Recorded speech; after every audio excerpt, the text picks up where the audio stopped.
It's Big Los, Hollywood Kev. And as you already know, the Noize podcast is a free show with all the free smoke that you can handle. But now we need you, the ear hustlers, to do us a favor. If you can please go ahead and subscribe to iTunes, iHeart, YouTube, and Spreaker. We greatly appreciate it. The more that you guys get involved and the more that you guys follow, the better that we can make this show. So go ahead and hit that subscribe button, follow the Noize podcast, and let's start the show. Boy, just be yourself. If people don't like it, if you're being yourself, fuck them.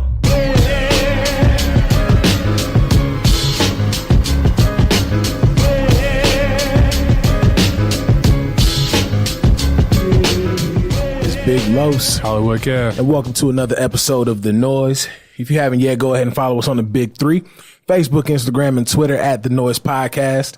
Follow everything Beat Network at beatnetworkonline.com. One thing that's dope that you can follow on beatnetworkonline.com is your boy just dropped an article. Well, it was let's see. So this coming out on Sunday, we're recording on Friday. So this was the 13th, September 13th, the anniversary of Pac's death. As I said on this show many a times, Pac is my all-time favorite artist. Yep. So I wanted to put together an article dedicated to what if Pac never died, like what he would mean to the industry today.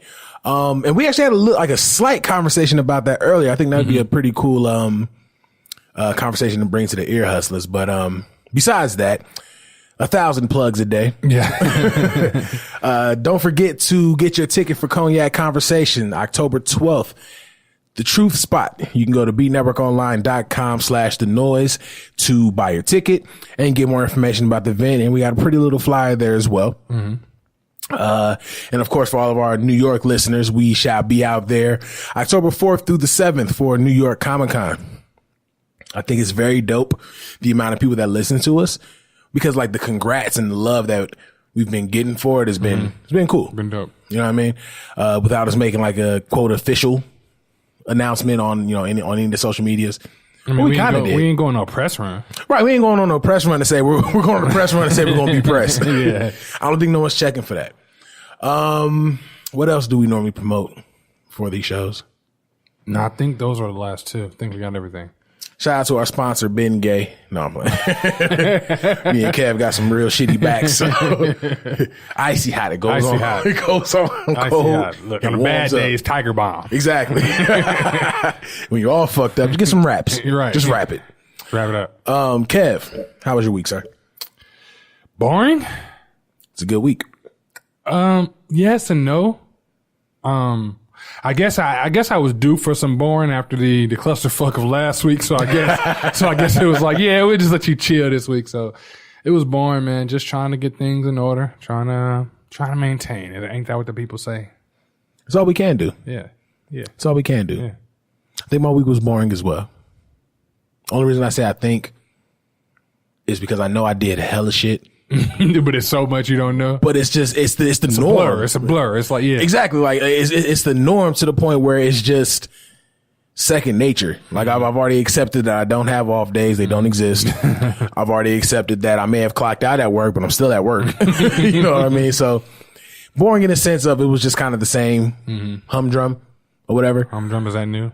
No, I think white people have been saying that for some time. Like, how they say like malarkey and stuff like that. Humdrum. Like humdrum. Humdrum. Hashtag humdrum. But like I said, the only thing that really was different outside of my norm was the article that I wrote about Tupac on the anniversary of his death. Talk about it. Like I said earlier in the show, which was only 3 minutes ago. Can you tell we're kind of tired still? Oh, no, there was one thing that was dope before I get into the Pac thing. I slept 11 hours yesterday. That was an achievement. You should have did a press run for that. I really should have. I should have opened up the show with that. So I was working. I do like 2 different shifts at my job.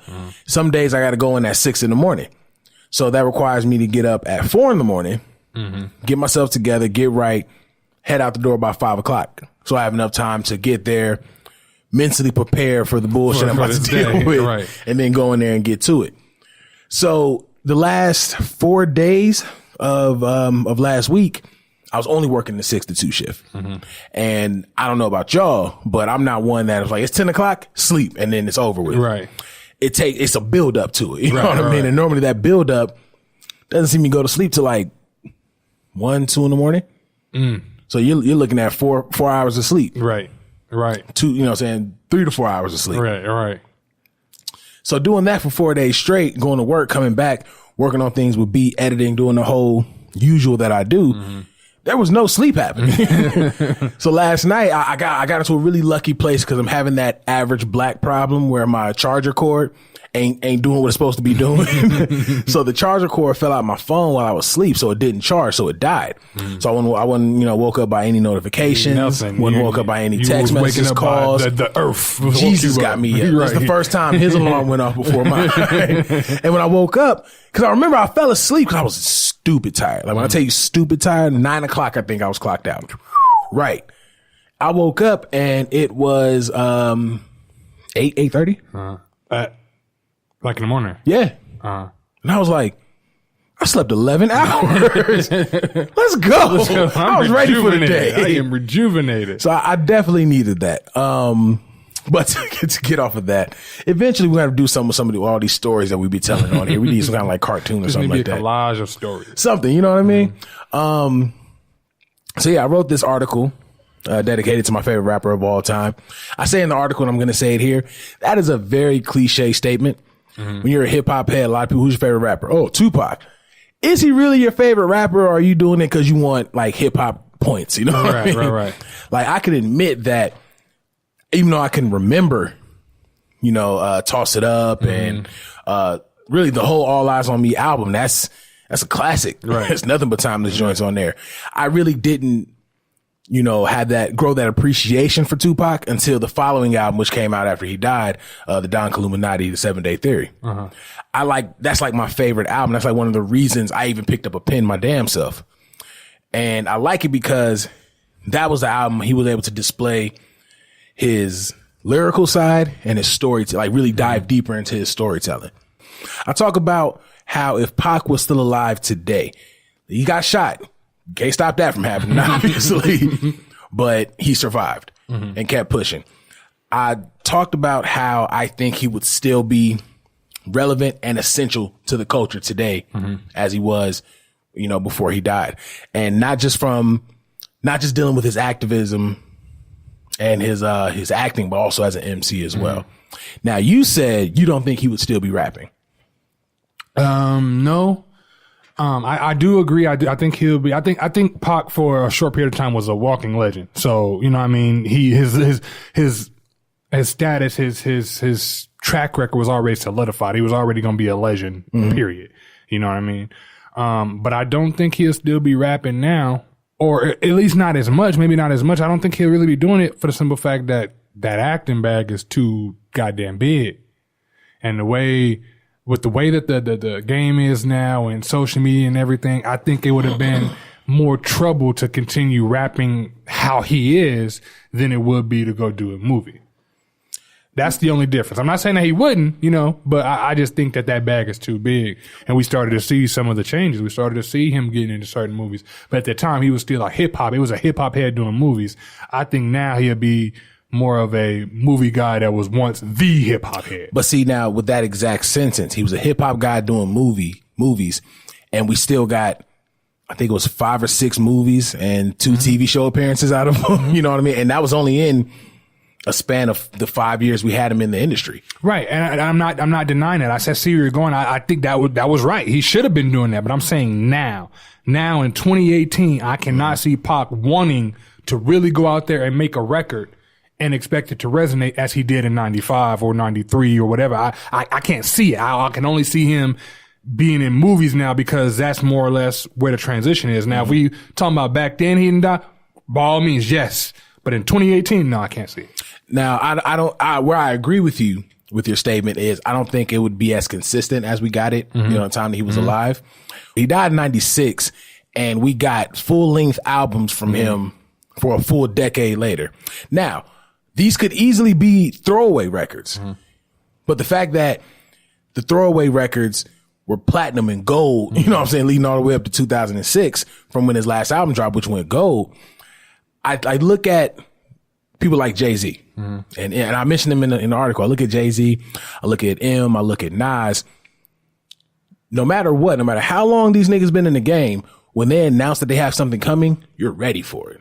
You're anticipating. Even with Nas, you still anticipated Nas album. Even when we got a 7-song record with Kanye West that no one's really feeling, you still anticipated Nas album. I think he would fall into that OG GOAT status. I think he definitely would have doubled up with the movies that he was doing. I think we would have seen Pac be Jay-Z and Will Smith. Even though, yes, we are anticipating the Jay. Now, we don't run, honestly, our generation does not run the hip hop world. True. You know what I mean? I think, yeah, he'll be that OG side. I think he was when he was alive, that OG GOAT status. So for us, yeah, hell yeah, we want that and so on and so forth. But like I said, we don't run that. So I think in 2018, the people that do run it, Pac wouldn't want to make music for them. He probably could, yeah, still want to make music for us, but that wouldn't be his money like it was back then. No, of course. But that goes for any of the OGs right now.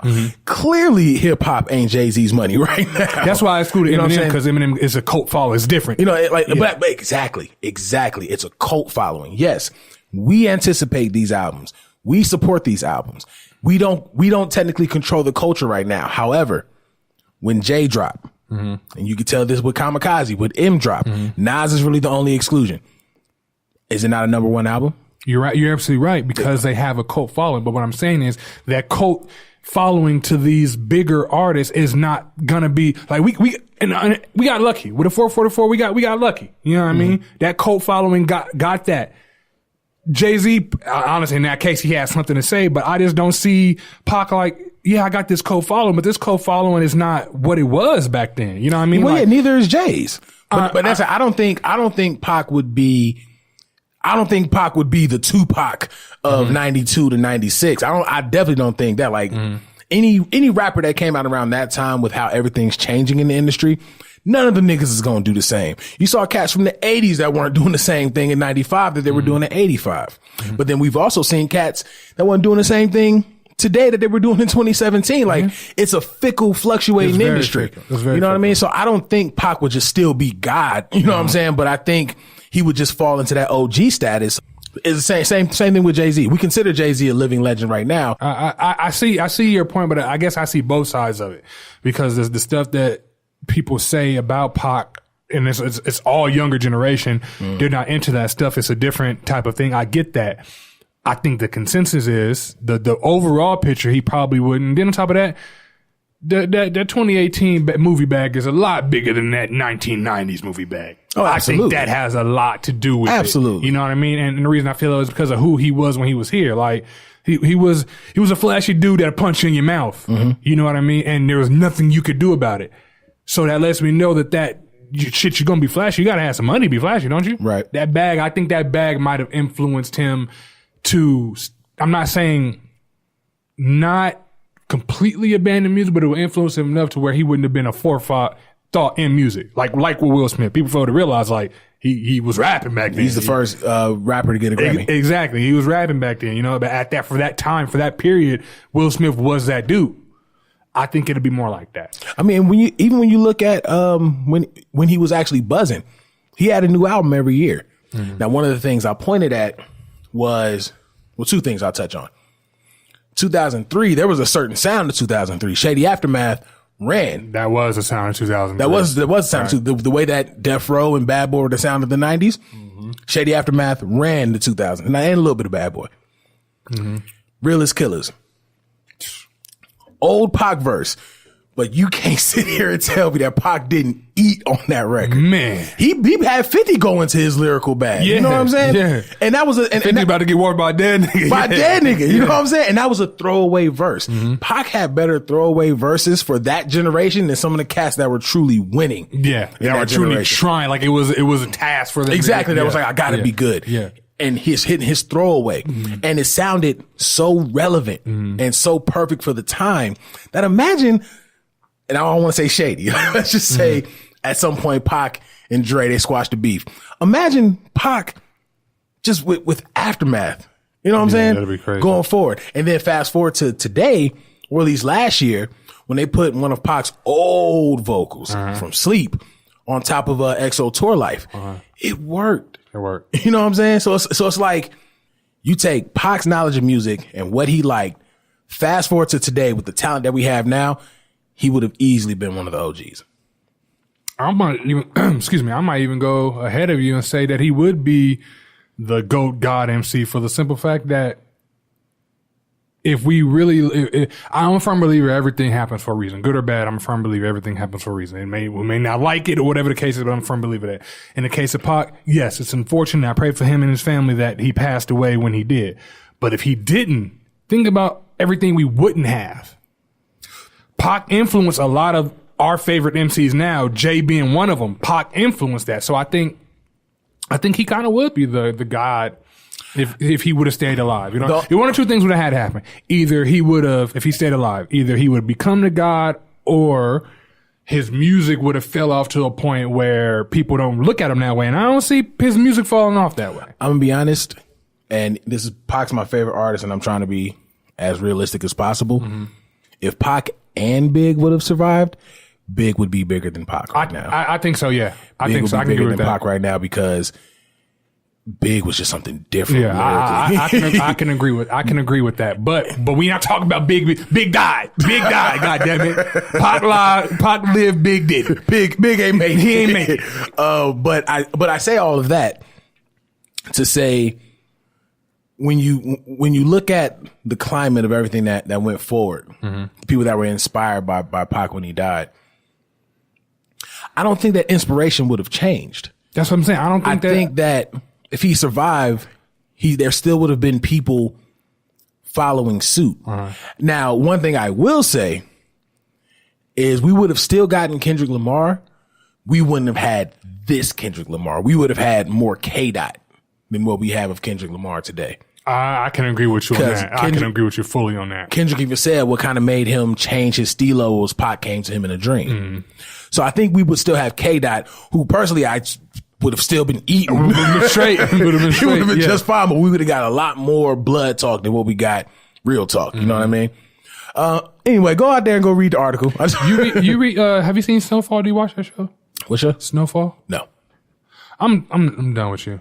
Because I only have Wi-Fi. No, it's bad enough. Snowfall comes on FX. It's bad enough you don't watch Power. Okay, cool, whatever. I can't vibe with your Power. But Snowfall, I can't vibe. Brother, after the last episode last night, like, I am yearning to speak to somebody about this. Like this, I feel it. I feel it in the pit of my stomach. But you don't even, man. But see, that's the thing though.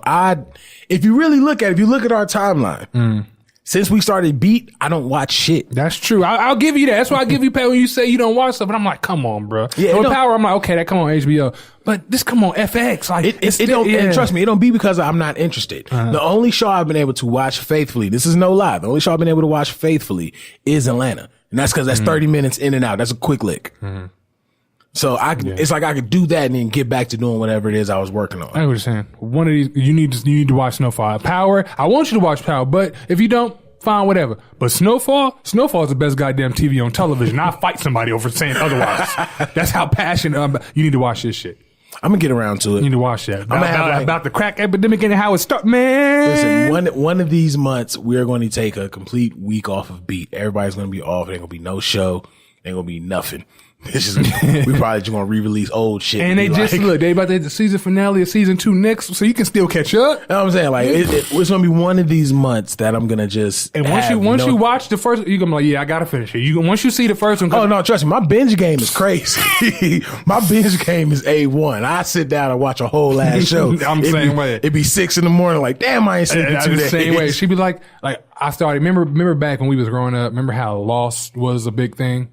That's your TV show, Lost. I remember that. So I was bored. I was like, I don't want to see what I watched like the first season and she was like, this is the second season already? You just turned. Yeah.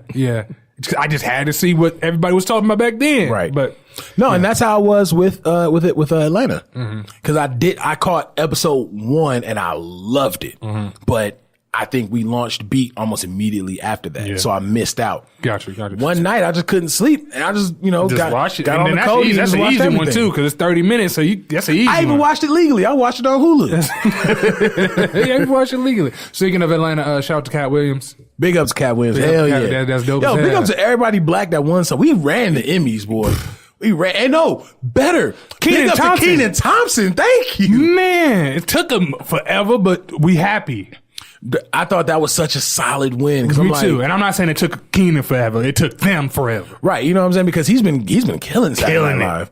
If Kenan left Saturday Night Live tomorrow, they're not going to fold because that's obviously not for us. Mm-hmm. But a lot of that black viewership is definitely going to bounce. Mm-hmm. And the fact that it took this long for Kenan to be recognized, it's amazing. You know what I really felt bad for though? Kel. Because he posted a congratulations to Kenan on Instagram. I don't think Kenan even liked it. But still, it was just, I was just like, you were supposed to be the one that was supposed to blow up out of that duo. Well, yeah, I feel bad for Kel, but I'm glad when I see him do things. The only reason I feel bad is because I know what could have been. Right. You know what I mean? And Kenan didn't do nothing wrong or nothing like that, but I remember like when he was trying out for Saturday Night Live, Kel was trying out for Saturday Night Live. That's it, same time. And they took Kenan over him, you know what I mean? And then other little shit. Like, I'm like, damn. But you know what though? That's something I was thinking about. Sometimes, a lot of times, we block our blessings and we really, we set ourselves up for karma to strike back where we need to be the most beneficial. Mm-hmm. Kel left because of him being so, renowned from all that crap. He thought he was a little bit bigger than. Right, because it was like adults think that Kel is funny on this show for kids. Yeah. So he left, he jumped into Mystery Men, did a couple movies here and there, but it got to the point that you really only appreciated Kel for slapstick comedy. So then his stock kind of fell all while Kenan. Yeah. Kenan was grinding. Kenan was grinding. The people that were kids watching all that grew up with Kenan. Mm-hmm. And then when Kenan went about his time, he dabbled in movies here and there, and then Saturday Night Live. So now everyone that was, of age for all that followed Kenan this entire time was of age for Saturday Night Live. Mm-hmm. And now here Kenan is today. I think if Kel would have you want to go from there? Look how successful Nick Cannon is. Yeah. Nick Cannon was the new quote Kel when Kel left. Y'all fail to realize Nick Cannon started on Nickelodeon. Exactly. He started Nickelodeon, all that. And people said it then, like, he's not funny. Mm-hmm. They didn't like him then. You know what I mean? But look at him now. Nick Cannon is probably one of the biggest moguls in the industry today. Mm-hmm. He's in high demand. High demand. Don't block your blessings, goddammit. Just sit back and just, let the time go through. Let the time go through. Let it happen. Let that happen. You're right, because Kel, he was doing, he did. He was big. And I think everybody thought he would everybody thought he'd be where Kenan is right now. Yeah. Nigga, right? Yeah. But at the end of the day, no mistakes, we're having this situation. Right. Shout out to Kenan. Big ups to both of them. It's a huge deal. I would love to see Kel kind of not necessarily get back to prominence. That's not going to happen, but at least kind of get back into the. That's what I was thinking. Like, I was trying to think, what does he need? Does he need a rebrand? Does he need what does he need to do? And I'm trying to think like no, because I don't even think that'll work. Like, dude, I don't want to say you mess yourself up or anything like that, but in a sense, you hindered yourself big. I should say that. Oh yeah, absolutely. You hindered yourself because you could. If I was him, maybe I jump back into movies, but I wouldn't even try to go for no big role. It'd be small roles, kind of build it up again. Like, yeah, exactly. That's what you gotta do. Maybe that's all you gotta do. Because I'm sitting there thinking like, yeah, you was that man back then. You was that man. But I mean, it's kind of like if you were to see like Shawn Wayans just go on a run out of nowhere. Like, no one's gonna really care. Nobody's gonna really care. Marlon is just barely making it. Yeah, but I won't even say barely. He's killing it right now. Okay, I'm about to say it may not be for us, but he's killing it to somebody right now. I'm about to say, let me rephrase that. When I say what I mean by he barely made it, I don't mean like he's hanging on by the string of his teeth. I mean he barely made it, like he snuck in, like because no one. It was one of those things like, oh shit, we got Marlon too. Exactly. It was one of those no one things. expected Marlon to be as big as he is. You know who else snuck back into the industry? I thought he was funnier than Shawn and Wayans brothers. Oh, of course, I think he's the funniest Wayans. Me too. In general. Okay, hold on. Let me retract that. From like 98 and on, he was the funniest Wayans. Before then, it was Damon. But then again, that's before our time, so we can't even really talk about that. I mean, we can talk about it, but we can't talk about it. But that's another Wayans that snuck his way back into the industry because Lethal Weapon is killing. No, that's because he's smart. He's smart. He taking out of Kenan. Kenan is smart. Yeah, that's absolutely where he taking it out of, man. Get the money. You know what's funny? All of us. Because I watched like the first 4 episodes of the first season of Lethal Weapon. Better than me. And it wasn't that bad. Like I was shocked. I'm like, oh, this is decent. But now the dude that was playing. Wait a minute. Hold the fuck up. So you mean to tell me you ain't had time for Power or Snowfall, but you had time for Lethal fucking Weapon? Because think about when that shit dropped. I just graduated. I was living back at mom's house for a little bit. I also had time for Empire, and I hate that show. That show still come on? Apparently, from what I've been hearing. Goodness. But apparently they're about to start a record label in space. But anyway, I don't think so. But no, around that time I was living back at mom's, and what if Elon Musk start a record label in space? It'd probably be with the dude from Virgin. That's something I'm just thinking. What's his name again? Because ain't the dude from Virgin about to start like I know who you're talking about. Because he said he was about to start doing something. I think it was one of those things like. It was supposed to be like a flight or something that was supposed to be moving fast. I don't know, but I know you're talking about. It's basically like a spaceship to have niggas go on tour in space. Yeah. I think that this is them planning to leave our asses here. Us broke niggas. I think this is their way of doing it. Something happened, they get the fuck I think out Justin of Dodge. Timberlake already got to tell all these celebrities got tickets. And the first flight don't take off till like 2025. Like, how you know you're going to still want to go in 2025? And you know you still going to be here in 2025. That's the gotcha. For all you know, you can get hit by a bus. You don't know. California been falling off the country for the longest. It's gonna be that one earthquake. That motherfucker go, and now California is Cali Hawaii. Right. Now Vegas got a beach. Right now, exactly. Like, oh shit, we in here. We made it. But yeah, like you buying tickets in your first flight into 2025. Can you imagine scalpers when that shit come back around? Hey, how much did he pay for his ticket? Right. Told us, hey, to the moon and back, 80 hots. Like, nah. They wouldn't be no regular scalper. They'd be playing the long game. 80 grand and get you there and back. Now I think the tickets are already like 80 grand. Jesus Christ. They up there, bro. They are up there. Matter of fact, let me actually look this up right now. You got to ride in the cargo ship, but you get there and back. Right. Hey, this Spirit Airline for space. Yo, can you imagine flying Frontier to go to the moon? You got to fly your damn self. Bruh, you're going to the moon. Ain't no first class seats. You just in these shitty seats the whole way. With no windows. It's just a tube going to space. Oh shit. Oh my God. But since I guess this will technically be Virgin, wouldn't it? Nah, I don't know. Because Elon Musk got some money, man. Now don't get me wrong. I'm talking about the one that's actually going to space, not the Elon Musk thing anymore. Oh, the one that's actually go, yeah, that'd be Virgin. Now, granted, he does have money. I mean, not disrespect his bag like that. That'd be Virgin that does that. Damn. I'm really about to look this up. I need to know how much it costs. But no, that just makes you think, is there something deeper going on that we don't know about? Bro, this is when they're leaving. That's what's going on. Well, outside of them leaving, like what is, it makes you think, are they leaving just to say they did it? Or is it something gonna happen that they're trying, you know what I mean, secure their survival type of deal? Like what's really going on? I think that the internet core slipped out. But I think that this is just one of those situations. Virgin Galactica. That even sound like some Power Rangers in space type shit. But Power Rangers in space. You remember that shit? God, that was bad. Oh, that was so bad. Richard Branson, that's his name. I think this is Richard Branson just flexing that he has so much money that I can send niggas to space just for leisure. Like, and now it could easily be preparation. Don't get me wrong. But I just also believe that let's call a spade a spade. White people with money, they either hold on to it tightly or they make so much that they just blow it. Right. And this is just one of those things where they're, capitalizing off of an interest of all people.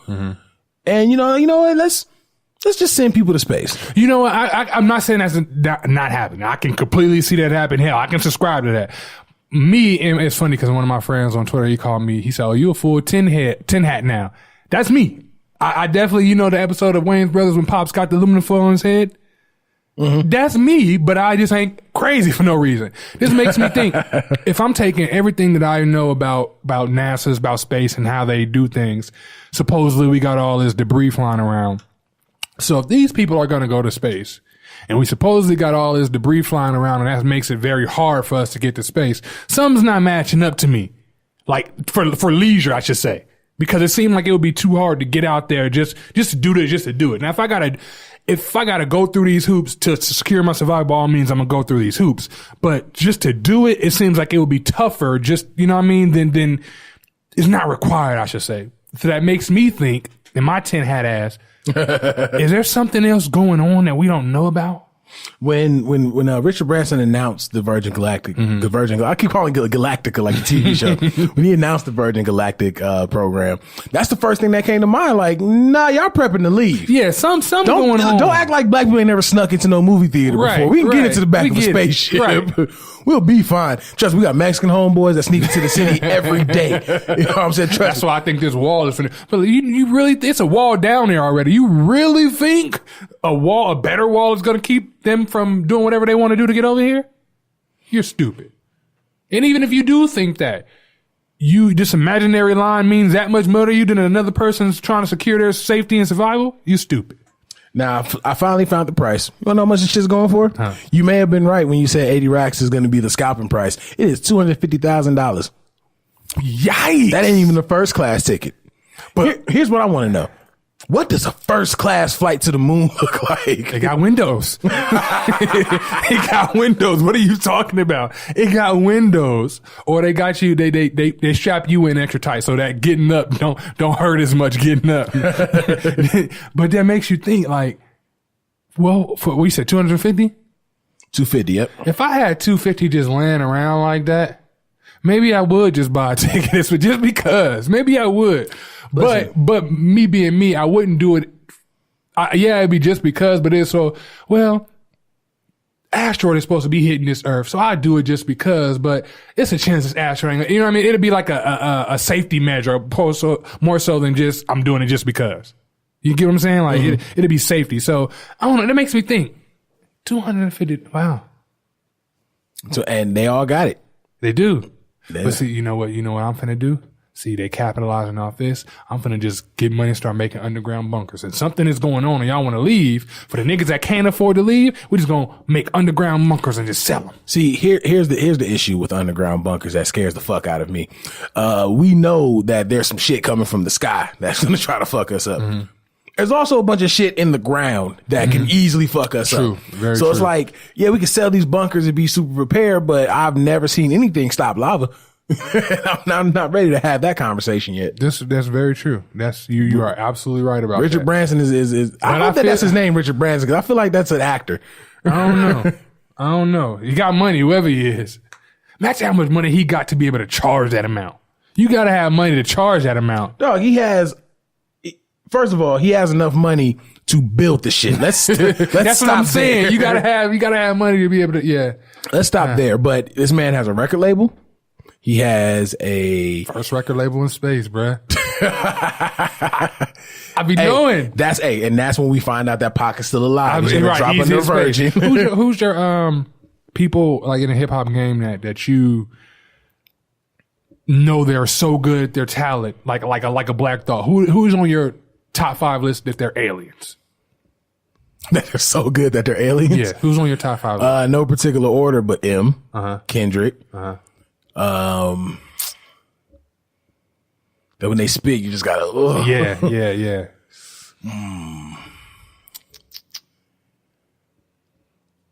I would have to put Black Thought in there because his skill is just slept on religiously. Right. Two more. Who has that alien flow? It don't have to be like the alien flow because I know there's some weird shit out there. No, I'm talking about they're just so good that there's no way that they're human. Trying to think who else is out there. I'll come back. You know, just something to think about. What about you? Black Thought is on mine.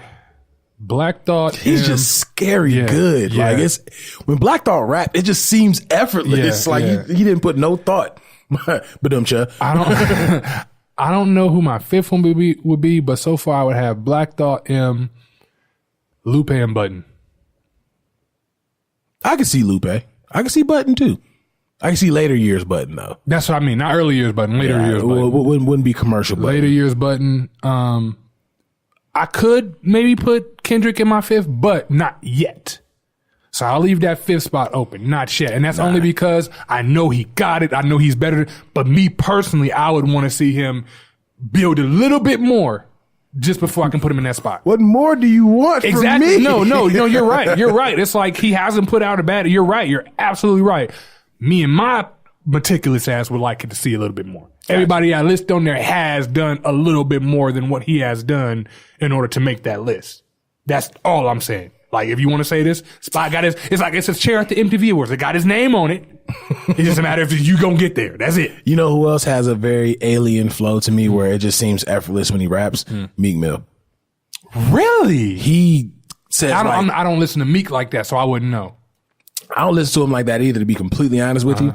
But when he's in his bag, he will give you 400 words in one verse and will actually be spitting. Not like how they're saying that M does, but he'll be legitimately spitting. You know what I mean? And I appreciate Meek for that. That's one of the reasons I like Meek. I like lyricists that can really play with lyrics, but then still have a solid message in the music. I get what you're saying. I like that too. I get what you're saying. I haven't listened to Meek enough. Only reason I wouldn't is because, like you said, when he's on, he's probably top tier artist, but he's been off a lot. Yeah. Now, but you know what? He's probably like, he's like the Roger of Aliens. Okay. From American Dad. I'll give you that. Roger's not always in his alien bag. Yeah. When he's in his alien bag. He's in his alien bag. I'll give you that. He's like the Roger. Or even, you know what? Boom. He's Alf. Why was I thinking Alf? Why was I thinking? Yo, I used to love Alf as a kid. My mother told me this was before, I'm assuming I had like brothers and sisters. She was telling me I used to watch Alf all day. Bro, I tried watching that not too long ago. That shit is awful. You're like, bro, that's how I feel about dinosaurs. I hate dinosaurs. I hate dinosaurs then. I didn't like it then. But if I try to watch this shit now, what the fuck is this? Bro, no, I think because I was one of them slow children. So it's like, you can put anything on. If it look different, I'm locked in. I'm locked in. Don't look like a regular human. I'm there. Like, cool. Them what talking? Dinosaurs? Bet. I mean, the season finale was sad as fuck. I hated dinosaurs. I hated that show with a fucking No, you know what show I passion. hated, like, royally, was Land of the Lost. I don't remember that. Good. It was trash. The movie was better. I say all to say, because I know we going to get there. What you want to start on first with this man? I mean, well, shit, we already brought up the alien flow. He's in both of our alien top 5. So, shit, let's talk about it. We want to talk about that now? We want to talk about other stuff? Well, we got to talk about both of them either way. You're right. We on it. it. So what do you want to start with? So, M. The interview. Okay, the interview or the diss? Let's go from the tippy top. Okay. And the only reason I want to go there is because we seem to do this shit to ourselves all the time, which means something is going to happen tomorrow. Right. We recorded our show last Friday, as we're doing right now on a Friday. Shit you not, ear hustlers. An hour later, Machine Gun Kelly responded. No. We may be getting it mixed up. It was an hour later, Cardi.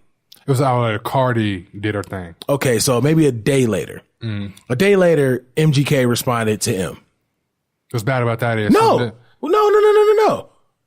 I'm over here. I'm super mixed up now. Either way, because in 48 'cause- hours, those two events happened. And what's Right. fucked up is, had we been lazy and recorded on Saturday, we probably would have caught both. No, but here's where I'm saying I'm messed up. Because we talked about MGK's diss. We did. On the last episode. We did. So what happened? So I guess we'll go in order. We'll talk about Cardi and Nicki. An hour after we recorded that episode, CardiB threw a shoe at Nicki, and there was a whole ass kerfuffle at New York Fashion Week. Right. Now I'm gonna let you go first. No. It's gonna be on you. I seem to always go first. Okay. I want to know how you feel about the altercation and the comments that followed from both parties. As far as the altercation goes, I don't have an issue with it. Personally, I'm all for. I know the difference between I'm on site and it's on site. You know what I mean? Cardi said that. She backed it up. However, it went down during okay, fine. Yeah, the security guard's not going to let those two fight, but it'll change the fact that Cardi was with the shit at that very moment. My issue with Nicki is for Nicki's whole career, Nicki's been talking like she's with the shits too. But when the shits was presented with her, she turned it down. Right. I have an issue with that. Go ahead. Far as I don't listen to Queen Radio or nothing like that, so I don't know what Nicki said. Far as Cardi's actual post, that's actually the first thing I seen, and then I seen with the altercation. I have no issue with her post, only because of the climate that we're in now. We're in the space now where if you don't do that, it's more, and don't do it immediately. Yeah, if you don't get on a social or say whatever you got to say, that people are either looking to that or they're wondering why. Right. So I have no issue with that. And in that, she said her reason for it, and her main thing was her child. You can't tell nobody how they feel about my child or about their child. Period. You know what I mean? Like, I know it may be a little bit different for you because you don't have kids yet, but you can see with everybody that you're around. You can't say something about somebody's child, whether it's today or 3 years from now. It don't matter. You was about it when you did that, so be about it when you deal with the repercussions. Right.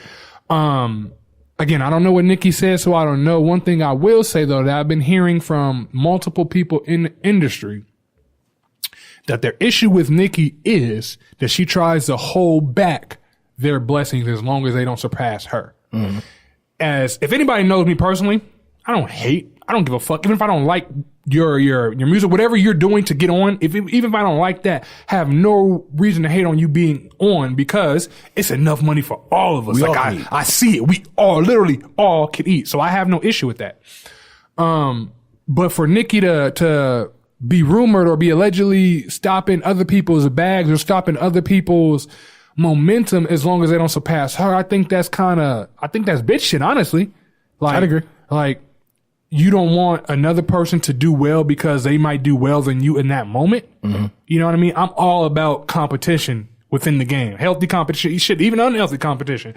If I'm Nicki, I'm not going to stop Cardi or whoever for getting their bag or whatever is due to them. That's just going to entice me to come back even harder. Yeah, they did their thing, but yeah, I'm here, motherfucker. What's happening? You know what I mean? Like, right. That's how I went about that particular situation. I have no issues with Cardi doing whatever she was doing. I do have an issue with how some of the people, there's a time and a place for that. Well, when? When is the time and place? Y'all only going to be together in these kind of situations. But even if you're not, when is the time and place? Am I supposed to pull up to her house? Is she supposed to pull up to my house? When is the time and place for something like that? You know what I mean? And I think that people, especially our people, are fickle by saying, you looking crazy in front of them white people. I don't give a fuck how I look in front of them white people. They don't give a fuck how they look in front of me. And in the case of Nicki, in front of said white people, she was all about it when she was pressing Miley Cyrus. Right. Now all of a sudden, you're not. I have an issue with that. If you're gonna do what you're gonna do, then do it all the way. Don't be tough. Don't be Twitter fingers. And that's my argument as well. Like I said before, people say I sound like a Nicki hater when we talk about Nicki here, but I've also praised Nicki back when I actually fucked with her. And we ain't never been the one to shy. If Nicki put out some good shit, we'll champion that. She put out good shit like a motherfucker. You know what I mean? But in this situation, I'm gonna start with Nicki.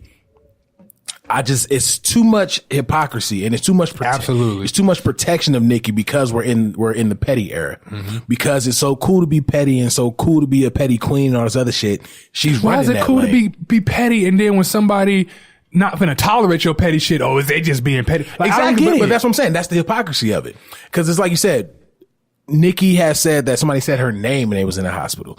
So we can talk about that shit. We could talk about how, Nicki was, we could talk about how Nicki was saying that, cause one of the things she said on Queen Radio was she would never say something about somebody's child or their parenting skills. And then she brought up a clip of Cardi saying that nothing's off limits, including kids. So it's like, you're trying to justify you saying something while also saying that you didn't say it. Now I took that, and as soon as I heard that, I didn't listen to the Queen Radio live. Obviously we got to go back and listen to it for the show. But as soon as I heard that, the first thing that came to my mind was, what kind of bum bitch something a stack will leave, what kind of bum bitch will leave their son over a stack or something like that? What she said to Remy. Mm-hmm. So you have commented on somebody's parenting skills. Right. But even if you're taking what you said at face value, you're not going to do it, whatever the case is, you played the clip. By you playing that clip, that doesn't make Cardi said it. You said it. Right.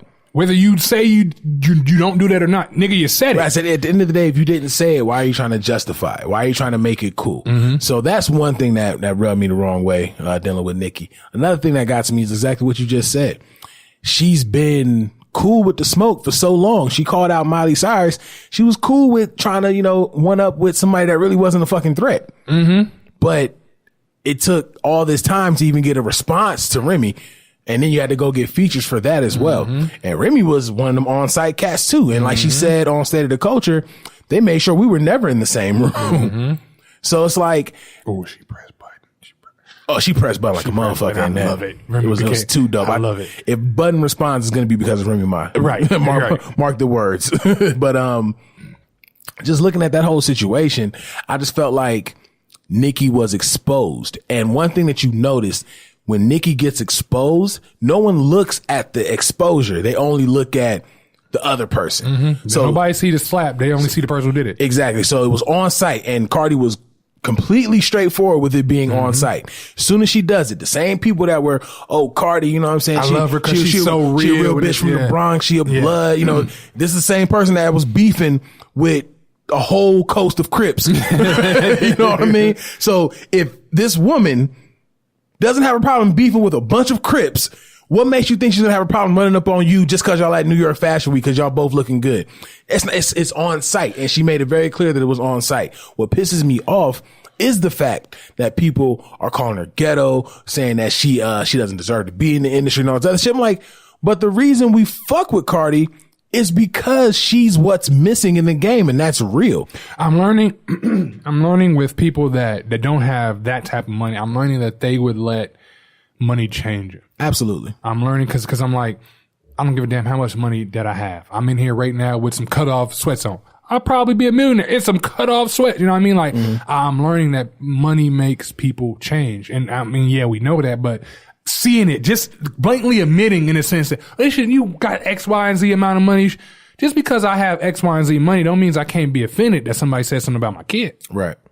You know what I mean? I'm seeing that a lot. We had a conversation earlier. I think Nicki let a lot of her fans, I think Nicki let everybody else influence how she went about that Cardi situation. Right. Down to them getting into that altercation. Right.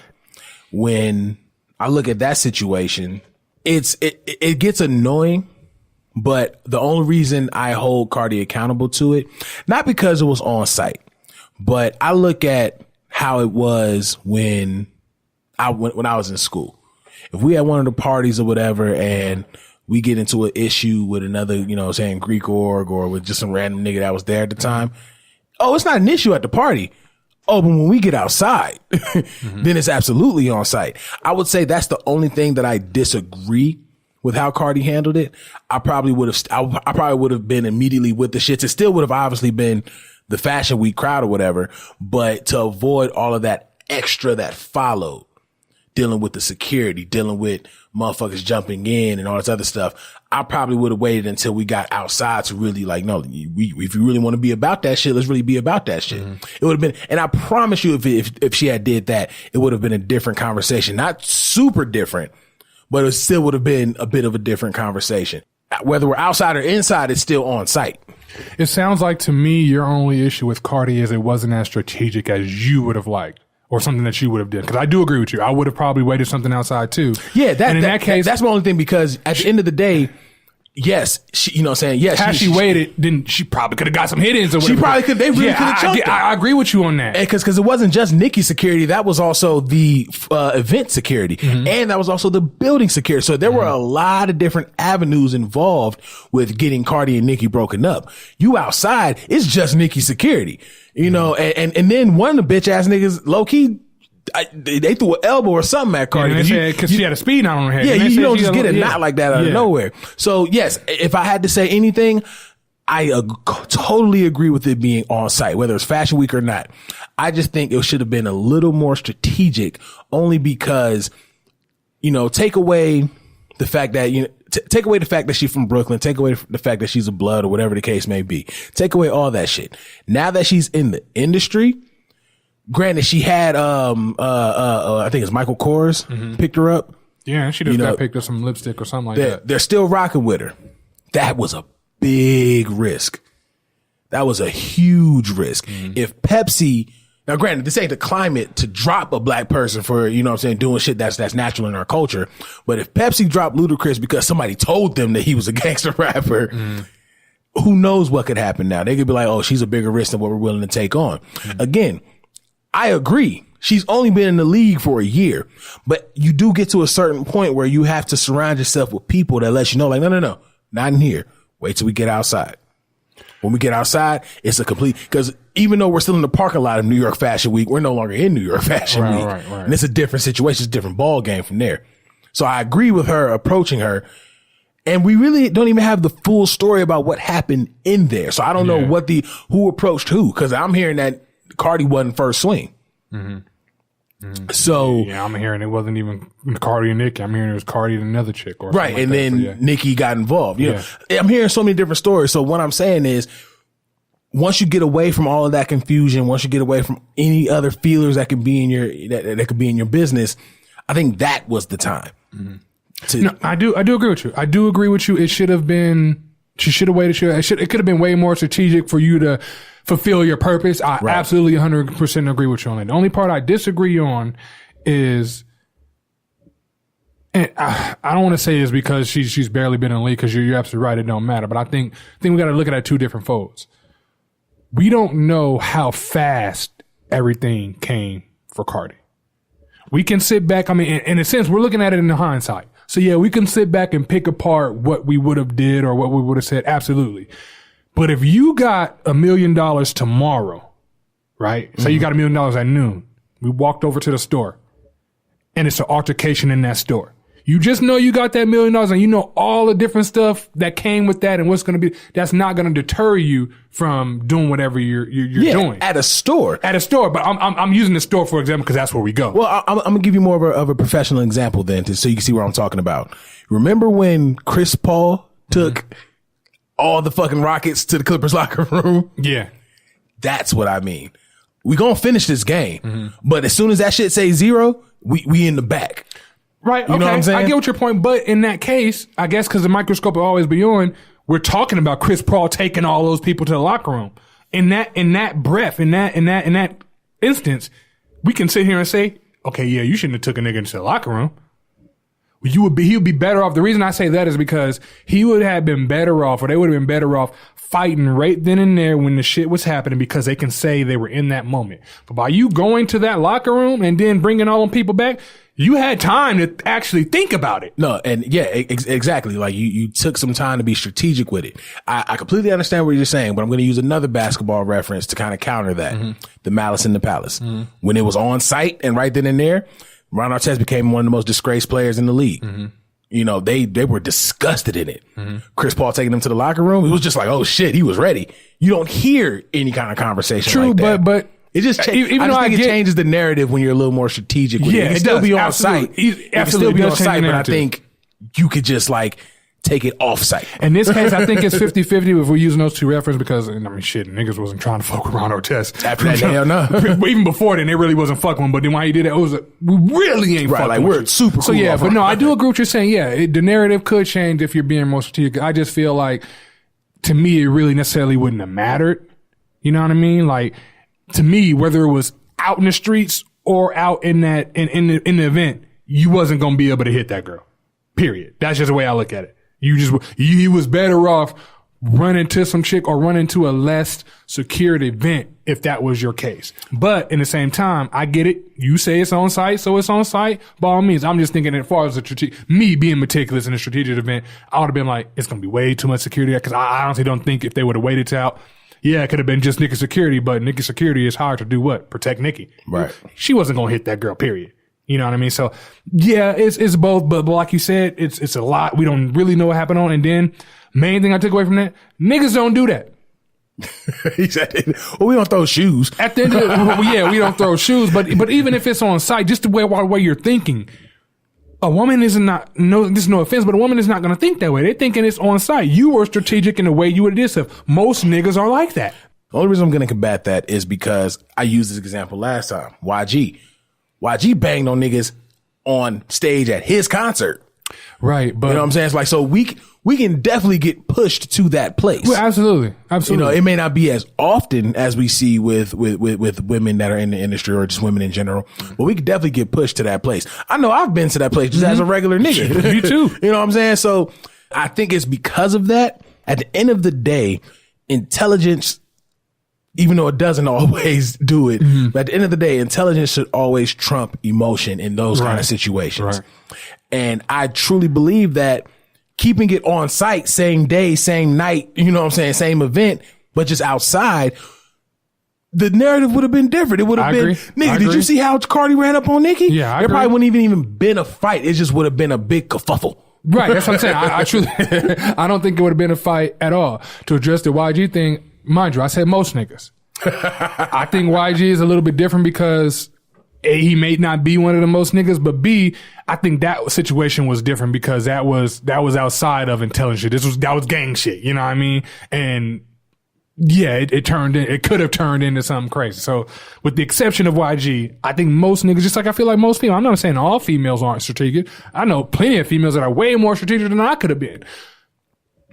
I'm not even gonna dive into that story. I just know. That's why I say most. You know what I mean? Absolutely, she could have been more strategic. Me personally, I don't think there would have been a fight, period. I think it would have been a kerfuffle. I don't think nobody would have been harmed or nothing like that. And I think that's what a lot of people don't realize now. It still wasn't a fight, period. Exactly. They just got into it. It wasn't even, I seen people do more than that on the basketball court and we still finished the game. And you know what? I think that's why I keep calling it kerfuffles. Because it wasn't a fight. It was literally just a kerfuffle. Right. It wasn't a fight. It wasn't a fight. How do you spell kerfuffle? I don't know. You gotta ask Dave. I don't know. We gotta ask Dave. I don't know. But no. But that's what I'm saying. If it was just gonna be an altercation, it wasn't gonna be anything physical, you would literally get the same results outside. That's what we're both saying. Yeah, you would get the same. Yeah. I see your point. You would get the same results outside. To increase your chances, they were better off going outside. You would have been the same results, but your chances you would have increased your chances by going her in outside. The face or something. Right. You know what I'm saying? The only thing, I guess what I'm trying to say is can't really hold Cardi to that because us being mentally more strategic than what she was, because we don't know what that is. I can't hold Cardi to that strictly because of YG. Right. Because they both come from that gang background, so it's like... Maybe put a little asterisk over there. You know what I'm saying? Exactly. Yeah. So it's like, I don't fault her for reacting how we expect her to react because she's been telling us that this is who she is for the longest. She could have just reacted that way better. Exactly. Yeah. You could have still had that same reaction, but you probably would have got better results. And being completely honest with you, people keep saying that that's ghetto, that's this, that, and the third. Imagine if it would have happened outside. They would have been championing her even bigger than what they already do. It's like, yo, Cardi's really about that shit. Niggas wasn't saying it was ghetto when we had the Bras of Source Awards. Yeah. Well, no, they were. I mean, black people were, but I'm saying they weren't to the level of Nicki was. Most of them was like, hey, shit, it was they said it was on site type of thing. You know what I mean? And that's one of the narrative was different. And that's one of the things that really pisses me off with Nicki's response, because when she was like the upper echelon, I'm like, what upper echelon? You talking about all these white people? Most of them is coked out, didn't even know what was going on. Most of them are on every drug. Most people in there are on drugs that have killed people recently. Right. You know what I'm saying? Right. So it's like, they're upper echelon just because they money good and they skin is fair. I don't care how much money you got. You're not upper echelon to me if you get high and touch on little kids. Nigga, you're still a dirtbag. You're just a dirtbag with money. Let's take away all of the dirtbag shit that the upper echelon quote people be doing. You're in the same event as I am. Your past says the same shit that my past does. Exactly. So if you upper echelon, my black ass is upper echelon. So, this ghetto ass blood chick is upper echelon. We all upper echelon in here. Fuck all that conversation. You got a point. Fuck all that conversation. And that's what really pissed me off, because upper echelon to her meant these white folks. Exactly. So to me, that's just not fair. So you're sitting there telling me that she had to be, oh, hello, sir. I'm really enjoying New York Fashion Week. This is the same one that was just saying that I'm out here wearing flu. Not only that, she said what she say on her first day? She gonna do what to who? Right. Like she told you from jump, she was with that shit. You can't get mad at her for proving what you guys liked. Period. You guys like because she was real. You can't get mad at her for proving that. Let's take away that. Would you stop with all the sub, bitch? I ain't Jared. If you really want some smoke, you can pull up. You can get it. She told you. Yeah. She told you so long ago. So I'm like, miss me with all that upper echelon shit. So I really, it irks my nerves when Nicki puts herself in a position to be seen as a bad bitch. And then when it's time to be a bad bitch, turn into a scared bitch. Like that's the kind of shit I don't fuck with. Yeah. I don't fuck with that out of my men rappers. I don't fuck with that out of my women rappers. Like that's just how it is. And if we keeping 100 calling a spade, the only reason the niggas fuck with her like that on that tip is because they fuck with Wayne or Drake. Yeah, exactly. Yeah, now. Absolutely. I look at, what's his name? Young Berg. Mm-hmm. That there's a reason Young Berg is just a silent producer now. When he was talking all that big shit, some beats, you know what I'm saying? His beats slap, but his beat up times have been. How many times he been robbed? Though? You know what I'm saying? He wasn't about like that. Exactly, and that's what I'm talking about. Young Berg used to talk so much shit when he was coming in as a rapper, and then every other week Young Berg was getting slapped the fuck up by different people. Chain was getting snatched. I wonder how many chains has he bought that he just had to get. Right, he donated so many chains to the hood. It's crazy. But that's what I'm talking about. When you do all that talking and your actions don't match your words, they get you the fuck out of here. Easy. Now, again, I don't want to see any black artist, any black entertainer, any black person get bounced out of whatever it is that they love doing. Get your money, get your check. I just hate the hypocrisy, and not even dealing with women, just dealing with Nicki. I hate the hypocrisy that surrounds her, because had it been anybody else, we would have their card would have been considered pulled, and they would have been up out of here. Mm-hmm. What if MGK and Jeezy was at Fashion Week? Bruh, everything about that, they probably would have just let him fight. Because it would have been one of them quick fights. Like, when you see white boys like that fight, they just put each other in a headlock. Well, maybe you can be, bro. Get off me. Maybe you can be better tested. This MGK to me looked like one of those white kids that you hit, and he'd be like, "Come on, that's all you got." Is that? And okay, so here's why I have to give MGK but you know what? I can't even really give it up to them. Here's why I can't. MGK is from a hood very close to East Cleveland. He says East Cleveland now, but it's not East Cleveland. Mm-hmm. He's from a hood very close to East Cleveland. And I've been to where they say G-Eazy is from in the Bay. So I'm like, they might have hands. they might be thorough. We might see a little more than a kerfuffle between those two kerfufflers. So they may have some hands on them, but it definitely would have been a different conversation if it was G-Eazy versus MGK. We probably would have saw them go to. No, you know, it would have been one of two things. That's the sad part, though. That's the sad part. It is G-Eazy versus MGK. But no one cares. Nobody cares. G-Eazy gave MGK a whole song. They were like, so? Full Waka Flocka face. Like, okay, that's cool. but Jeezy might have to beat him up to get some notoriety. Jeezy I'd really stomp him out like Timberland across his forehead type deal. You know what I mean? Man, just to wrap up this Nicki conversation, I hate the hypocrisy behind it. I hate the fact that we're so quick to run, not we, but you know, the community is so quick to run to, Nicki was the victim. Cardi's such a ghetto thug and all this other stuff. And I'm like, is this not hip hop? At the end of the day, is this not hip hop? Right. Well, we can even go. If one of the Nicki fans met Nicki Minaj or seen Nicki Minaj, and out of nowhere, because you came with her as a fan, she had an issue with you and she was ready to press the issue, are you not going to defend yourself because that's Nicki, or barely not? How is it going to work? Because you're a fan, you can be a punching bag? Like, how does it work? The Nicki fan's going to get on their knees and spread their arms and give themselves as a sacrifice. I guess so. If Nicki wanted some on-site shit, the barbs would be like, go queen. Just let it happen. And just get pieced up in front of the whole world. That shows right then and there their hypocrisy. Right there. And that's just, I don't appreciate hypocrisy. I just had this conversation. I had this whole rant with Kanye West and the hypocrisy of his fans. Mm-hmm. I don't like hypocrisy of fans. Point blank period. I was a Kanye fan and I talk shit about Kanye now. As fans, we don't have to just completely say this person is completely immune to being wrong. This person is immune to being the bad guy. No, if motherfuckers are going to be the bad guy, let them be the bad guy. I guess that's probably why they came up with that word. I guess I think fans can be different. I think there's two different fans. I think there's fans like the Barbs that just, they're artists, whoever they like, can't do no wrong. And then I think it's fans like everybody else that will be objective. Even though you're a fan of Kanye, you can still be objective. Nigga, I love your music, but you fucked up when you did this. Right. I'm the same thing with Joe. I've said on the show plenty of times, Joe is definitely, I said it today, Joe is in my top 5.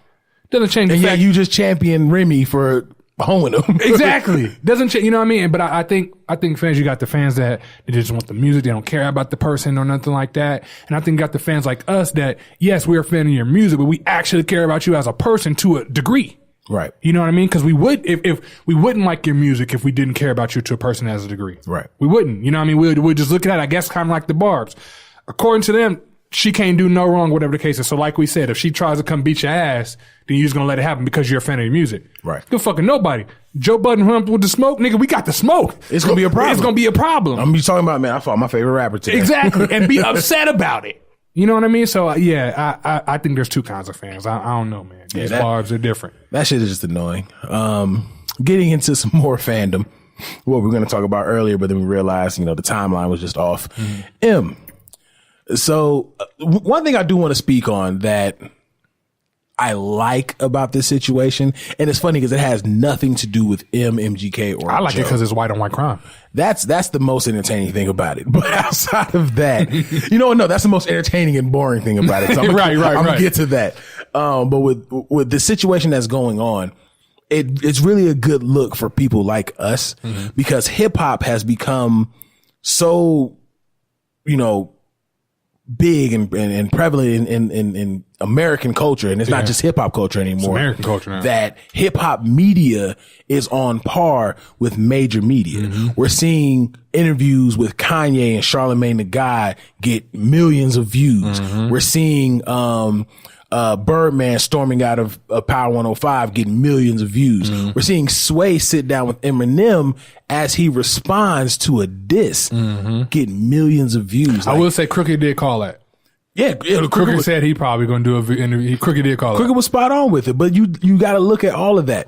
Hip hop media has become the American media. Absolutely. And I think that this is such a great time for content creators to really jump in and really take hold of what's going on. Cause at the end of the day, everybody has an opinion. You may have 2 or 3 people that agree with you, and you may have 3,000 people that disagree with you. Exactly. But they're still tuning in to do whatever it is that they do when it comes down to your opinion. Exactly. So I think this is one of the best times in media for real. I think this is a really big highlight for what we're doing.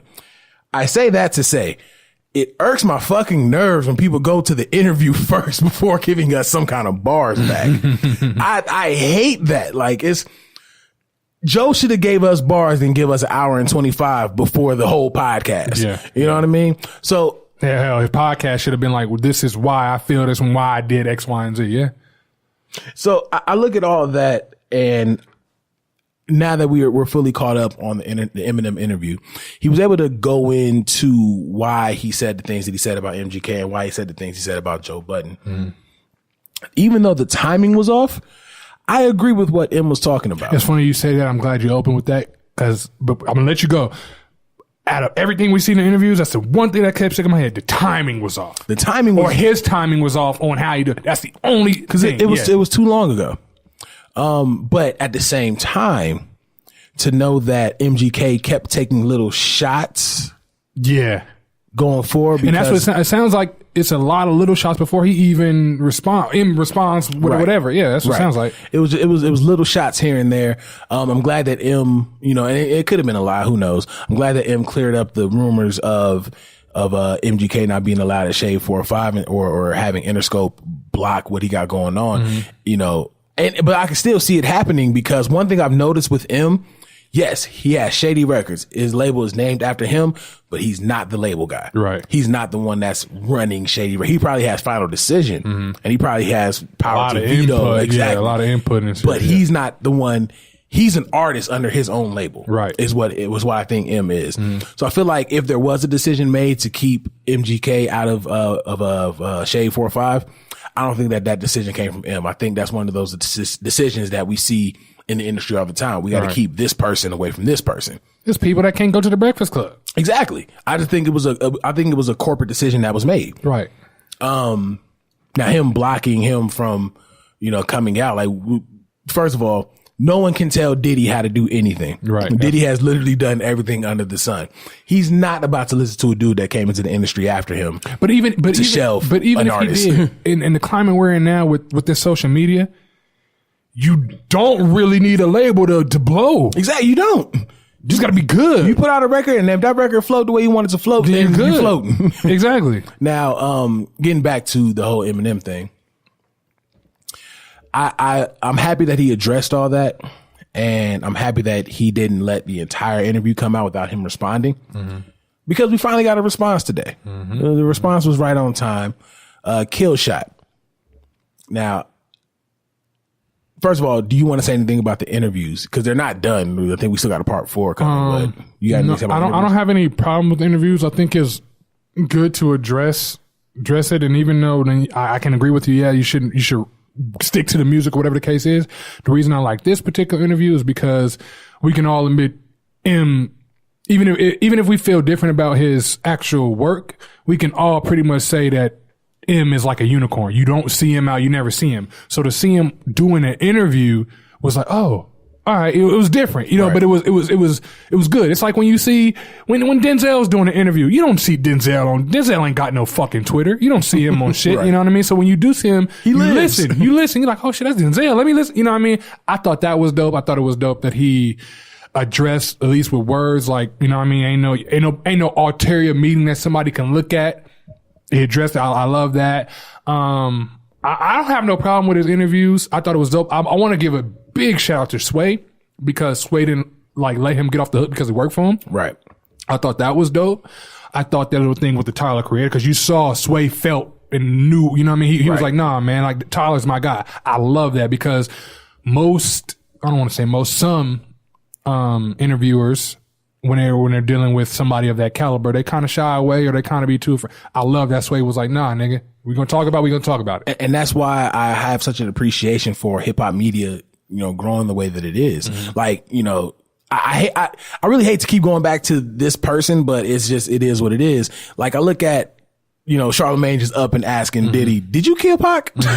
No one asked that. From when Pac died to when the day Charlamagne said it, no one has just outright asked Diddy, did you have anything to do with Pac being killed? Exactly. And that's why we can appreciate Charlamagne. Like, somebody like Diddy who's writing his checks, because Breakfast Club is revolt. Right. But I'm saying somebody like Diddy, like another interview could have kind of shied away from that. Charlamagne was like, nah, or tried to dance their way into the question. You know what I'm saying? But it's just like you said, he rocks with Tyler, the creator. He thinks Tyler, creator, is going to be something, different going forward. Right. And at the end of the day, he was like, man, can y'all at least sit down and squash this? Right.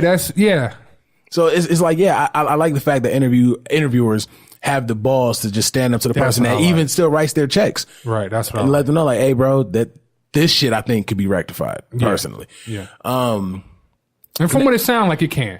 Yeah, absolutely. I think him even agreed. He's like, yeah, because it's not that personal with him. He just wanted to jab back. Now, as far as the music, I said it on the last show. I thought that even though Rap Devil was good for MGK, I still think it was a room temperature record. I can't even say it was lukewarm. I think it was really room temperature. What's your line that he says? I want to hear somebody give me some clippers. His fucking beard is weird. I love it. Like, that's how he opened it up. I'm like, okay. Now, you have a problem with his beard? Right, so his beard is an issue. Now, Eminem's response, and of course, it's getting mixed reviews throughout social media. Yeah. Eminem's response was lukewarm. Now, the only reason I say it's lukewarm is because I think it was hotter. See what I did there? Room temperature, lukewarm. I think it was hotter than what Rap Devil was.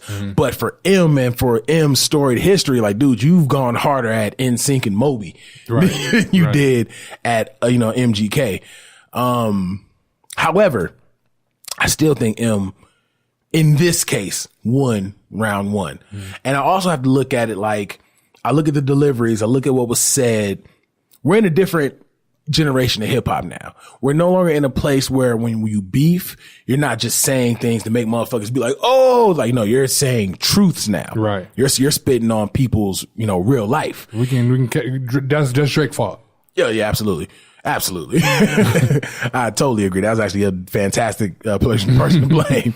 But, I think from that aspect, MGK came at M very personal, so M came at MGK even more personal. Right. And I think M had more to really say. What's pissing me off is that somebody actually had a comment on social media, which he made a solid point. I'm just going to speak on the difference.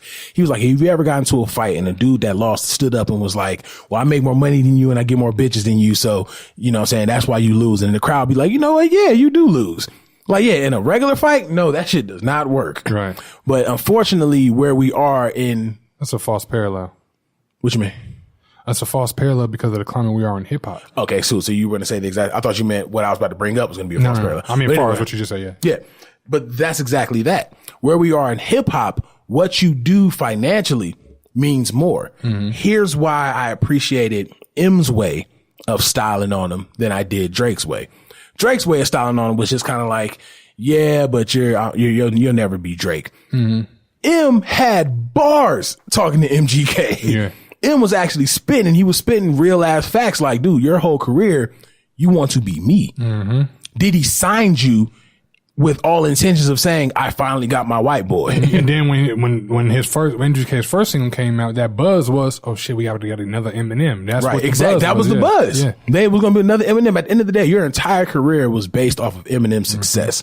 And I think that's the difference between what Drake did and what M did. Right. I truly think that, yes, it was a finesse, response, but I also think he was just poking the bear like, hey, you try to remind me who I am, and I'm let me remind you of who you are. Mm-hmm. I think that both, songs were just pokes. I'm more curious of what round 2 is going to be. Yeah. I think that MGK is going to have to go in his bag because he showed you that he can give you something different. But we also know how Eminem get down. I don't think Eminem's going to be as nice mm-hmm. in round 2 as he was in round 1. Because I don't think he really... And a scholar, shout out to Bros, he made a really good point too. Like, what did people expect from somebody that Eminem thought was truly beneath him? True. He when he was, early in his rap career, The Sauce was probably one of the best diss records I ever heard. And that was going towards Benzino. I can only name one Benzino song. Right. So it was like Benzino was clearly beneath him, but M was in a different place then. Mm-hmm. Now M is a legend. M is a living legend in hip hop. What do you really have to say? Right. To an MGK, to somebody who has yet to blow up? Mm-hmm.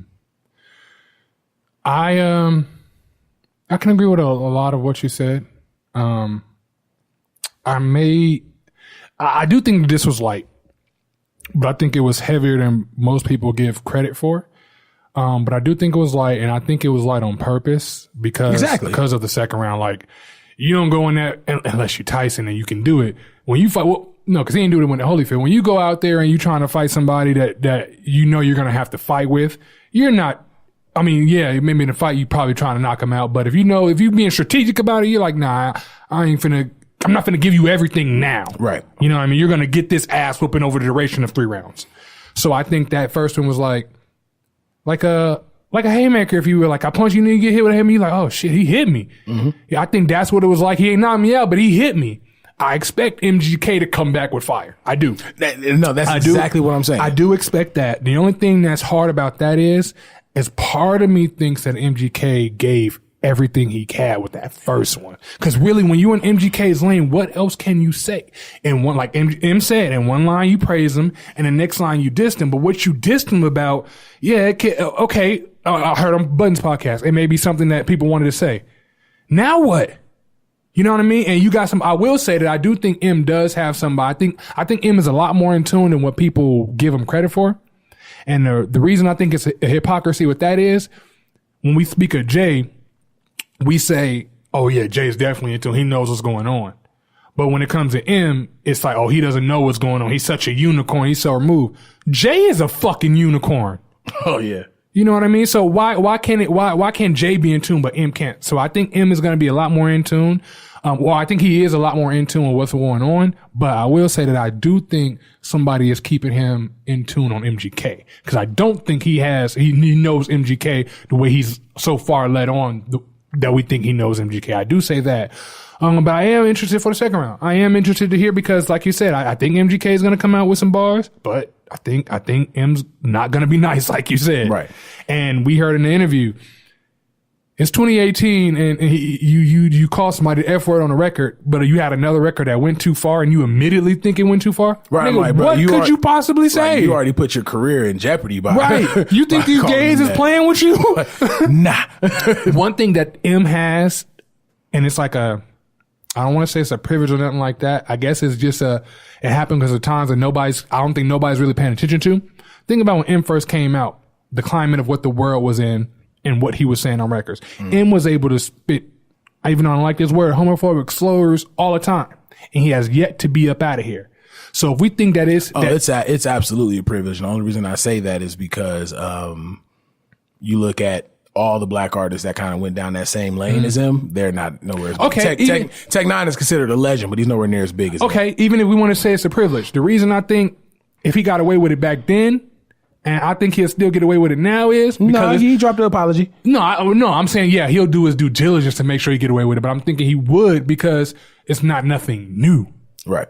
For his cult following fans, oh no, that's him. That's just how he is. You know what I mean? They've already got over the shock of, did he really just say that on a song? So when we hear it again, we're like, oh, that's him. You know what I mean? I think he has that kind of in his bag that maybe even he doesn't know he had. Now, you're right. He's going to put out every apology. If he's smart, he will. But I think if he didn't, if there was one time where he didn't, I think he'll be okay.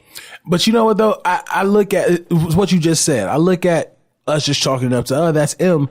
And this isn't like a white privilege rant I'm about to go on, but this is just a general artistry rant or just entertainment rant in general. I look at M saying stuff like that, or even going back to his verse on Medicine Man, I even make the bitches I rape come.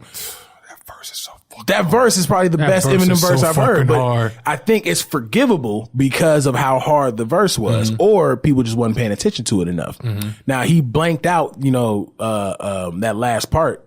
I even make the bitches I rape, whatever. He kind of like screwed it out. That could have been done after the fact, after he already delayed the vocal. Right, Somebody was no. Which is exactly how he did with the F word, exactly. But I look at that and also look at the response to Dave Chappelle's stand-up specials. When he started making his joke about transsexuals, you felt the room just like do a collective, you know what I'm saying? Right. Well, I'm like, why? Like, why are we now to the point where this is what made these people famous? This is what we champion these people for all through these years. And now when they disappear and come back and do it again, all of a sudden, no, you didn't. Well, I think it's both. I think you do got those no, you didn't people, but I think the hardcore fans, cause like me and you, we can understand it's a joke. I think us is more so we're scared of for him. We're like, oh shit, I hope nothing doesn't happen because Dave Chappelle said this, even though we know it's a joke and he ain't mean nothing by it, but we're like, oh shit. We tensing up because we're like, dog, you don't know what's about to happen to you. Like, you know what I mean? It's gonna be a storm. Yeah, it's different. I think that's where we come from. But no, I agree with you. I agree with you 100%. But that was just that was some left field shit. But just getting back to the actual beef itself, it's, I don't know. I appreciate the them poking at each other, lyrically or whatever. It just doesn't seem as interesting as Pusha T versus Drake. It's not who you want to be beefing with each other. Yeah, like I need something a little better. But I think one thing I'm also going to give MGK credit for as well, on top of Eminem, I think they took notes from Drake and Meek and Drake and Push. They know that it has to be immediate responses. Oh yeah, if they're smart, they better. And it has to gradually build for people to really determine who's the true winner. Now, I think what we're going to see out of MGK and M, hopefully, is what we got out of Pusha T and Drake, but more of a continuation. I think MGK, because think about Push first attack towards Drake. It was real little stuff that was already being muttered around. Oh, it was written like Nas, but it came from Quentin. Just little lines. That's what we got at MGK.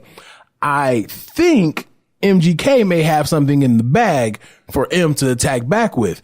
However, M has never been a lay down and take it dude. Right. So it's like whatever MGK gonna say back, M has those connects to find out some deeper shit dealing with you. Right. I think we're going to get a true back and forth because I think they watch those two beefs and I think they learn from it. What if you get mentioned? Well, not you can still don't know your name. What if your story get mentioned in the M bar or in the M bar? You know that you beat dude up. What if that gets? That'd be so funny. You won't think that'd be funny? I think that'd be great. Of course, like they won't know who it, but you know, you be like, nigga, you talking about me. I beat your ass. How do you feel about M's reasoning behind his initial diss? Like the one that kicked off MGK's diss. I think it's long overdue. However, I think it's perfect. Mm-hmm. The reason I think it's perfect is because I remembered as soon as he mentioned it in the interview. Mm-hmm. He brought it up, and then the media wanted to make MGK and Haley. They made it clickbait. He gave him clickbait. Right. And they wanted MGK and Haley to be a fucking thing. They wanted them to be an item. Granted, I think MGK was like 19 at the time. He was grown, because he was grown when he came out. No, he was fairly young. He was grown when he came out. He was 18 or 19 when he came out. He was grown. I'm not talking about the Little Rumors. I'm talking about when he first dropped like the Cleveland track right after LeBron left. This is like 2010. He was grown. Haley just turned 18 on what, last year? True. I'll give you that. Damn, I forgot. Yeah, that's true. But I look at all that and I'm like, you know, that is super disrespectful. Mm-hmm. And not just because it's Eminem's daughter, you got to respect the God or whatever, but you got to respect anybody in that case. You got to respect any father. You coming at a father about their daughter. Right. And because it'll be different if it was a female and she,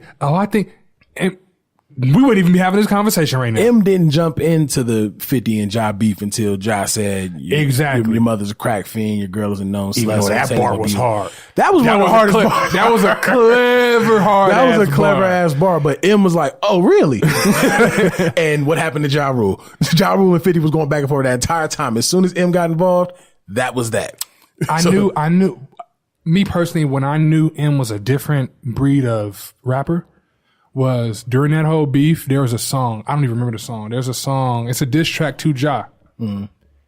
The song, like when you read it, it says Eminem featuring whatever the case is. Eminem doesn't rap on that song. He only ad-libs, but you can feel and hear the anger in the ad-libs.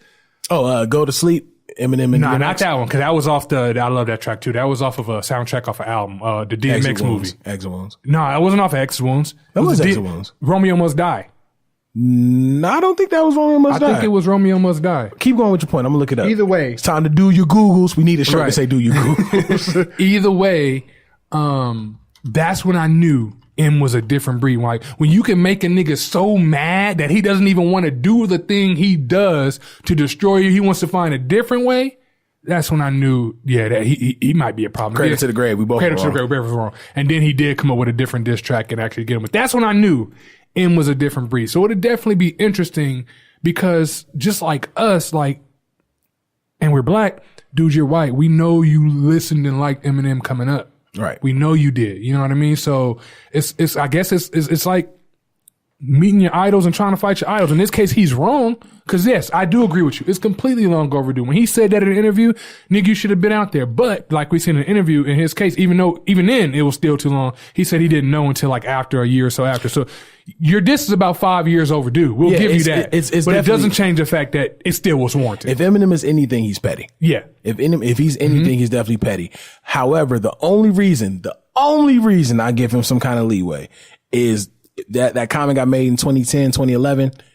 What was M going through in 2010, 2011? Right. You know what I'm saying? I didn't even think about that. He was pilled up big time. He was deep into prescription drugs. So it's like he probably really wasn't checking for it. Right. So then when he finally saw something about it and he expressed and was vocal about it, that's when all he can't come to this radio station, this, that, and the third started. But MGK kept making mention all the way up until, I want to say it was last year. To where he made a mention on tech. I don't follow him like that. I wouldn't be surprised. Well, interview, up until last year, Right. I don't follow him like that either, but apparently he made a comment on Tech Nine's album last year. So I'm like, so this was still fresh in MGK's head. And mind you, Eminem just came out, just said something this year. Right. And M even said, he was like, you know what? All right, I have to say something now. And the only reason he took this time to say it because he was like, well, if I'm going to address the fans and everybody has something to say about my album, I'm going to address everybody. So it's like, yeah, late, but I get it. Right. Yeah, that's where I'm at. It's late. We would have liked that back then, but I get it. It's cool. I can't tell you how to feel, you know what I mean? So, somebody, the person that punched me 3 years ago, yeah, right now probably I'm having no beat, but that don't change the fact that if I see that person, I'm like, nigga, you punched me. Like, I'm ready for your ass this time. There's a difference. You know what I mean? Like, it's going to be a chip on your shoulder. Right. Absolutely. You know what I mean? You can't get mad at him for caping that chip on his shoulder and then expressing it in the way that we've known and all love. You know what I mean? Like if he was a director, then he got to feel like he got to go make a movie about it or whatever the case is. Okay, cool. But he's a rapper. And then, it's no difference if he was a painter and this was another painter. He might have painted something that dude, who knows? Paint this. Hey, imagine if that, but I'm serious. The reason I say that is because we as people, like I'm consumed with the basketball world, right? That world could be completely different from the ballerina world. It may be ballerinas that are legends that I'm like, oh, that person's a legend. But to a ballerina, it's like, yes, nigga, she's a fucking legend. We got to look at it the same way with painting. Like, I got to assume that all y'all don't get along. Can you imagine getting checked by a ballerina? Oh, that's Melissa Koskoskov. Right. They're going to be like some kind of random like German. Right. But I'm saying that to say like there's a little world that everybody, no matter what you do, you can be consumed. There's ghosts and everything. Exactly. You know what I mean? So if somebody's a go at painting, and if this was painting, if we want to, even though it's trivial, if we want to take it to that, who's to say that a M painter can't be like, oh, you want to paint that about me? Okay, fuck you, nigga. We you know what I mean? Who's to say? That's all I'm saying. I think, like I said, I do. Yeah, it's better late than never, but I'm interested to see where this can go. I'm more interested to see what Button's gonna say. I think if he responds right now, I think if he doesn't respond in a week, he shouldn't respond at all. I think Button is really holding near and dear to the if M gives me a whole song, then I'm gonna say something. Now, so at this point, I'm more curious what M is gonna say, because now that M knows that Button's not gonna respond until M says something, M has never been the dude to back down from a battle, especially when you bring it to his doorstep like that. He's never been the type, well, okay. You think I'm not gonna say something? Right. Cool. Here's a song. You know what I mean? In this case, because it's so delicate, I do want a diss track from both of them. I'm all for the music. So yes, but I would not be surprised if we don't get it from either and they figure out a different way to hash it out, because of the relationships that are involved. Honestly, we got to look at, and the main reason we got to say that is because Royce is literally the middleman in both. He is M's man, but he's also Joe's man. Right. You know what I mean? That puts him in a little bit of a situation, a different spot. You know what I mean? Because he can't really side with either one of them because that's backlash from the opposite. Right. So I think when we got relationships like that, they probably will find a way to not really put it on wax and address it. Right. That's all I'm saying. I wouldn't be surprised. I'm not saying it will happen. I'll be surprised, or I wouldn't be surprised if that does happen. I agree. But it doesn't change the fact that I want beats and bars from both of you niggas. I want it all. Smoke for everybody. Kerfuffles. Smoking kerfuffles. Damn it. Yeah. This has been a long episode. We both got to make moves. Kev, let people know where they can find you, bro. On Twitter, it's _ Hollywood Kev. On Instagram, it's reverse _ Hollywood. Wait, did I say that twice? Shit. Start over. Yeah. On Twitter, it's _ Hollywood Kev. On Instagram, it's _ Wait, God damn, I almost said it again. All right. Did I already say it again? What is my Hollywood _ Hollywood? Twitter is _ Hollywood Kev. On Instagram, it's Hollywood Kev _ Do that. Hey, it's a long day. I feel it. At Big Los IG on IG. You can also follow me on Snapchat, Big Los 89. Of course, everything Beat Network at beatnetworkonline.com. I'm going out of order, but that's fine. You got me fucking up. At the Noize Podcast on the Big Three, Facebook, Instagram, and Twitter. Don't forget to get your tickets for Cognac Conversations, beatnetworkonline.com/the Noize. Go ahead, click that button and get your ticket if you want that complimentary drink and your entry. Otherwise, you're paying $5 at the door and you ain't getting shit that you don't pay for. Also, October 4th through the 7th, come check us out in New York City at New York Comic Con, or just throughout New York City. Come party and hang out with your boys from the Noize. Boom. Damn you, Jay Alonzo, for getting that in my head. Anyway, this was a long episode, but I think a lot was said that people can understand the sides that we're on in these situations. So we appreciate you guys staying with us throughout this episode. And as always, we appreciate you guys tuning in. As always, we appreciate your support. And as always, it's Big Los. Hollywood Kev. It's the Noize.